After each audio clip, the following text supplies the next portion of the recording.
Salut les étudiants, j'espère que vous dormez bien, c'est Noé Renaud de la chaîne Le Bon Sommeil. Que faire la veille d'un examen pour bien dormir et donc avoir plus de chances de le réussir? Tout d'abord, il faut savoir qu'il vaut mieux bien dormir pour ancrer les informations dans sa mémoire que de faire une nuit blanche qui sera peu productive. Alors il y a une exception, c'est si vous découvrez votre matière la veille.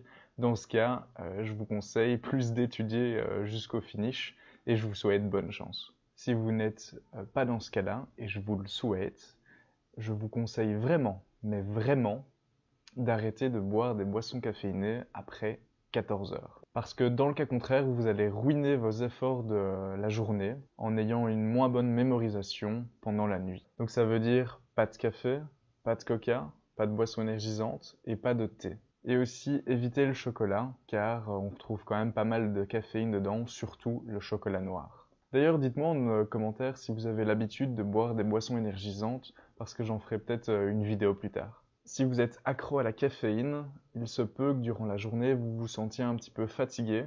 Dans ce cas-là, je vous conseille de faire un petit peu d'exercice ou bien une sieste de 20 minutes. Cela vous permettra de récupérer et d'être beaucoup plus en forme pour achever cette matière. Pour bien dormir, il faut ne pas avoir trop de stress.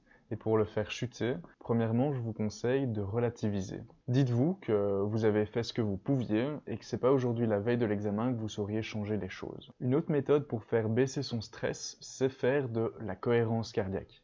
Donc c'est un exercice de relaxation de 5 minutes qui va vraiment vous permettre de faire baisser votre stress et donc d'avoir un meilleur sommeil la veille de votre examen. D'ailleurs, j'ai fait une vidéo là-dessus. Si vous voulez la visionner pour avoir plus d'informations là-dessus, elle s'affiche maintenant en haut à droite. Une autre manière toute simple pour faire chuter son stress, c'est d'écouter de la musique que vous aimez. Maintenant que vous êtes relaxé, préparez les affaires dont vous aurez besoin demain pour votre examen. Comme ça, vous sortez ça de votre tête et vous n'y pensez plus. Si votre examen demain est dans l'après-midi et que vous comptez réviser avant, je vous conseille de faire un horaire d'études. Pour chaque plage horaire, vous allez noter ce que vous allez revoir. Et vous allez faire ça la veille, comme ça vous mettez ça de côté dans votre esprit. Du genre, je me lève à 7h, à 7h30, je commence à étudier la partie pratique de mon examen jusqu'à 8h30. De 8h30 à 8h40, je fais une petite pause et ensuite je bosse une heure sur la théorie. Donc vous vous expliquez tout simplement ce que vous allez faire le lendemain. Après ça, détendez-vous. Prenez du temps pour vous. Regardez un épisode, pas 20. Si vous voyez ou vous sonnez à un pote qui est aussi en examen, essayez d'éviter ce sujet. Le simple fait d'évoquer les examens va vous faire peut-être remonter cette angoisse que vous avez essayé de chasser plus tôt.